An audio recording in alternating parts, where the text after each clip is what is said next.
Hello everyone, welcome to my channel Raise to Power by Suman Sindhwani. As you know, Unit 6 Square and Square Roots is completed. So now we want to have a revision of this chapter. तो इस पूरे chapter को एक बार revise कर लेते हैं। इसके मैंने की पॉइंट्स आपके लिए नोट किए हैं और एक बार ये सारे की पॉइंट्स मैं आपको समझा दूंगी ताकि जब भी आपके एग्ज़ाम्स हों तो आप फटाफट से इन की पॉइंट्स को देखें और यूनिट 6 फटाफट से आप रिवाइज कर लें और सारा यूनिट 6 एक बार से आपके माइंड में आ जाए। तो चलिए स्टार्ट करते हैं की पॉइंट से। Unit 6 square and square roots revision या quick review of the chapter भी आप इसको कह सकते हैं। So first point is if any number m can be expressed as n square then m is a square number. Means किसी भी number को जब हम m स्क्वायर की फॉर्म में लिख सकते हैं, जैसे मान लो नंबर हमारे पास है 64, तो 64 को मैं लिख सकती हूँ 8 इंटू 8 8 स्क्वायर। तो ये 64 एक नंबर m था जिसको मैंने n स्क्वायर की फॉर्म में लिख दिया है। तो ये नंबर जो 64 है, ये नंबर 64 है, इसको हम क्या कह सकते हैं? स्क्वायर नंबर है। 64 स्क्वायर नंबर है जो कि 8 का स्क्वायर है और इस 64 का स्क्वायर रूट क्या है? 8। स्क्वायर के नीचे जो नंबर है वो क्या है? स्क्वायर रूट है। नेक्स्ट है a number ending in 2 3 7 8 is never a perfect square number. जो नंबर्स 2 3 7 8 से एंड होते हैं, मीन्स जिनका वंस प्लेस 2 3 7 या 8 होता है, वो कभी भी परफेक्ट स्क्वायर नंबर्स नहीं होते। जैसे ये स्क्वायर टेबल है हमारे पास, अगर हम स्क्वायर टेबल में देखें तो ये देखिए वंस प्लेस पे कहीं पर भी 2 नहीं आ रहा है, कहीं पर भी 3 नहीं आ रहा है। चाहे आप 1 से 10 का स्क्वायर देख लें, चाहे 11 से 20 का स्क्वायर देख लें, सभी नंबर्स के वंस प्लेस पे सेम डिजिट आ रहे हैं। चाहे 1 का स्क्वायर हो तो भी वंस प्लेस पे 1 आ रहा है, 11 स्क्वायर के वंस प्लेस पे भी 1 आ रहा है, 21 के स्क्वायर पे भी यही आ रहा है। मीन्स पूरी काउंटिंग में जिस नंबर के वंस प्लेस पे 1 होगा तो उसके स्क्वायर के वंस प्लेस पे भी 1 होगा। मीन्स किसी भी नंबर जो 2 3 7 8 से एंड होते हैं वो नंबर कभी भी परफेक्ट स्क्वायर नहीं होते। लेकिन इसका मतलब ये नहीं है कि जो नंबर हमारे पास बच गए 0 1 4 5 6 9, इससे एंड होने वाले नंबर परफेक्ट स्क्वायर होते हैं। वो जरूरी नहीं है कि होते हैं, वो हो भी सकते हैं और नहीं भी हो सकते हैं। लेकिन 2 3 7 8 से एंड होने वाले नंबर कभी भी नहीं होते। लेकिन इसके अलावा जो बाकी डिजिट्स बच गए उससे एंड होने वाले नंबर परफेक्ट स्क्वायर हो भी सकते हैं और नहीं भी हो सकते हैं। जैसे यहाँ पे हमारे पास 5 नहीं आया, देखो बीच में, तो मान लो नंबर आपने ले लिया 55। आप देखो 55 क्या किसी का स्क्वायर बन सकता है? नहीं बन सकता ना। इसका मतलब ये परफेक्ट स्क्वायर नंबर नहीं है। और आप नंबर 75 को देखो, 75 किसी का स्क्वायर नहीं बन सकता। ऐसे हमारे पास नंबर 9 वाला बचा, तो आप 19 नंबर चेक कर लो। ये जरूरी नहीं है परफेक्ट स्क्वायर हो, तो जरूरी नहीं है जो नंबर 2 3 7 8 से एंड नहीं होते वो परफेक्ट स्क्वायर हों। हो भी सकते हैं और नहीं भी हो सकते हैं। नेक्स्ट है square of even number is even and square of odd number is odd. जो इवन नंबर्स होते हैं, देखो फिर से स्क्वायर टेबल, इवन नंबर है 2, इसका स्क्वायर 4 भी इवन नंबर है, 3 ओड और इसका स्क्वायर भी ऑड, ये इवन, इसका स्क्वायर भी even. So square of even number is even and square of odd number is odd.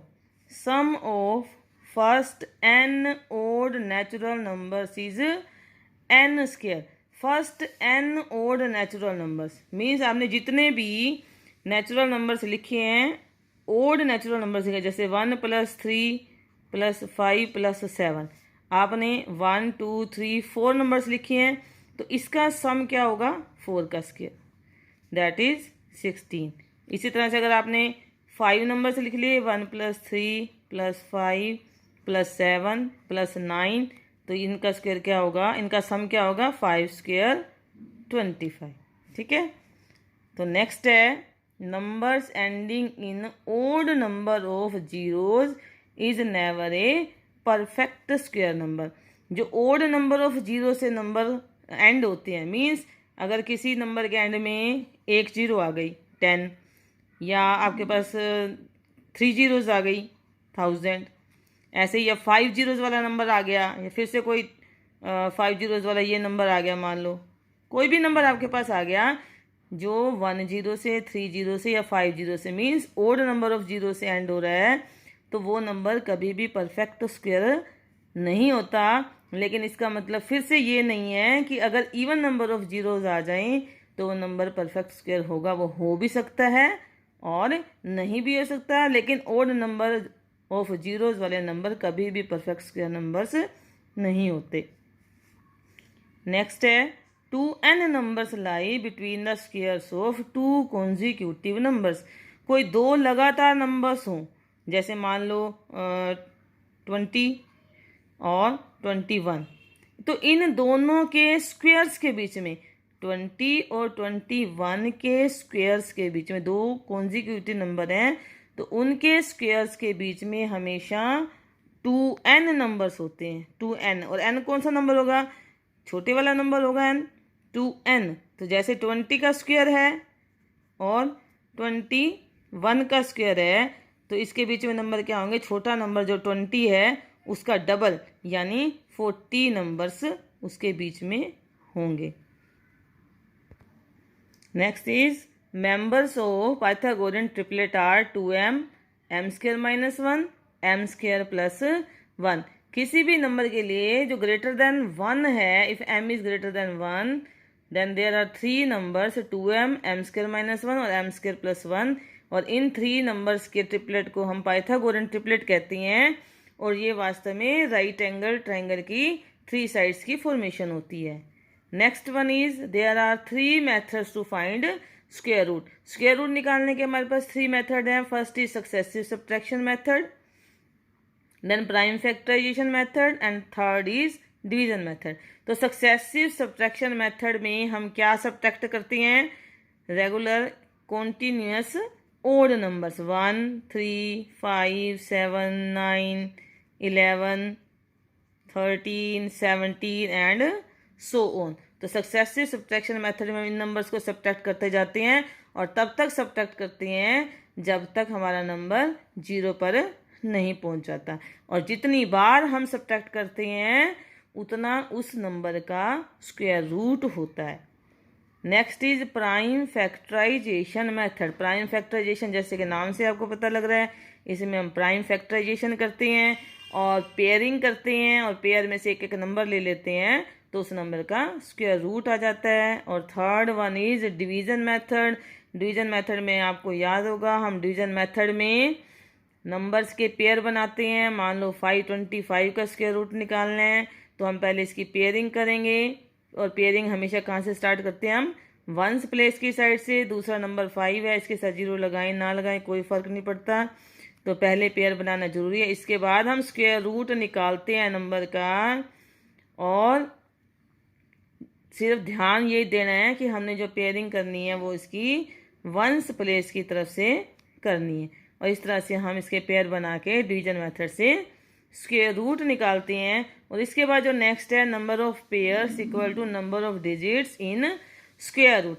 जैसे कि आपने स्क्वायर रूट निकाल के देखे तो किसी भी नंबर के स्क्वायर रूट में कितने डिजिट्स आएंगे, स्क्वायर रूट में कितने डिजिट्स आएंगे, वो डिपेंड करता है उसके पेयर्स पे। जैसे इस नंबर में 2 पेयर्स बने हैं, इस नंबर में 2 पेयर्स बने हैं, तो इसका जो स्क्वायर रूट आएगा उसके अंदर 2 डिजिट्स आएंगे। अगर मान लो जैसे नंबर आपने ले लिया, कोई बड़ा नंबर ले लिया, ये ले लिया आपने, ये नंबर ले लिया, इसकी आपने पेयरिंग करी 1, 2, 3 पेयर्स बन गए, तो इसके स्क्वायर रूट में 3 डिजिट्स आएंगे। तो बिना कैलकुलेशन किए हम बता सकते हैं कि किसी नंबर के स्क्वायर रूट में कितने डिजिट्स आएंगे। जितने उसके अंदर डिजिट्स के पेयर बनेंगे उतने उसके स्क्वायर रूट में डिजिट्स आएंगे।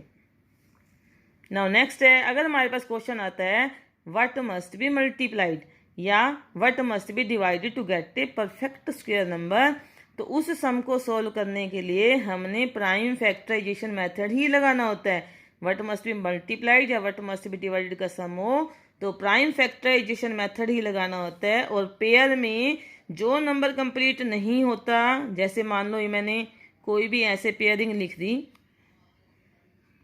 ये लिख दिया मैंने, तो व्हाट मस्ट बी मल्टीप्लाइड का क्वेश्चन है, चाहे व्हाट मस्ट बी डिवाइडेड का है। तो व्हाट मस्ट बी मल्टीप्लाइड है तो इसकी पेयरिंग में एक 7 कम है, एक 7 से मल्टीप्लाई कर देंगे। और अगर व्हाट मस्ट बी डिवाइडेड का क्वेश्चन है तो इसकी पेयरिंग में ये एक 7 एक्स्ट्रा है, तो इस एक 7 से हम डिवाइड कर देंगे। And the next one and last is what must be added to get a perfect square number, या फिर what must be subtracted to get a perfect square number का जब भी क्वेश्चन होता है तो हम स्क्वायर रूट निकालने का डिवीज़न मेथड ही लगाते हैं। इसमें हमारे पास कंपल्शन है कि डिवीज़न मेथड ही लगाना होता है। तो व्हाट मस्ट बी सब्ट्रैक्टेड में हम क्या करते हैं, रिमाइंडर सब्ट्रैक्ट करते हैं। जैसे मान लो यही नंबर 525 ले लें और इसका मैं स्क्वायर रूट आपको निकाल के दिखाऊं।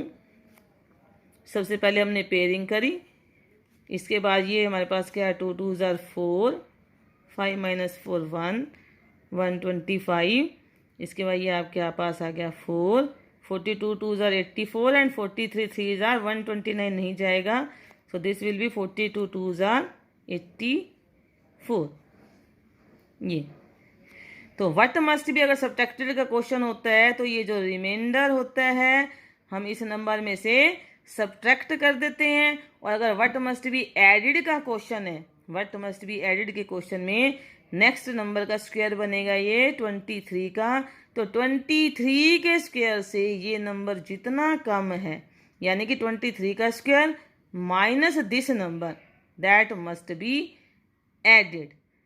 सो आई होप आपकी ये पूरे यूनिट की रिवीजन एक बार हो गई होगी। ये की पॉइंट्स आप अपने माइंड में रखेंगे, वीडियो को सेव करके रखेंगे, तो आपको जब भी जरूरत पड़ेगी आप इस वीडियो को देख लेंगे तो यूनिट 6 जो है हमारा वो जल्दी से रिवाइज हो जाएगा। Thank you.